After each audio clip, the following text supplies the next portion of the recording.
আসসালামু আলাইকুম। সবাইকে পবিত্র জুমার অনেক অনেক শুভেচ্ছা।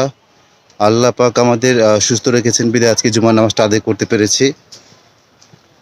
আসলে শুক্রবার মানে একটা আনন্দের দিন, খুশির দিন। তো আমার আসলে শুক্রবার ছুটি থাকলে আমি চেষ্টা করি কবরস্থানে এসে বাদ জুমা কবরস্থানে এসে জিয়ারত করার জন্য। আসলে যারা কবরে শায়িত আছেন, আমাদের উচিত তাদের জন্য প্রতিনিয়তই দোয়া করা। আল্লাহ যেন তাদেরকে বেহেশত নসিব করেন এবং কবরের সকল আযাব মাফ করে দেন। প্রতিদিন না পড়ি লিস্ট বাদ জুমা চেষ্টা করব যেন কবরবাসীদের জন্য এসে দোয়া করার জন্য। হুম? এতে আসলে কি আমি যখনই জিয়ারত করতে আসি বাদ জুমা, তো তখনই আমার মনে একটা অন্যরকম শান্তি অনুভব হয়। আমি শান্তি অনুভব করি। তো এটাই আরকি। চেষ্টা করব বেশি, বেশি দোয়া করার জন্য। আমি এখন আছি জুরাইন কবরস্থানে, আপনারা দেখতে পাচ্ছেন হয়তোবা। এটা হচ্ছে জুরাইন কবরস্থান, আমাদের বাসার পাশে অবস্থিত।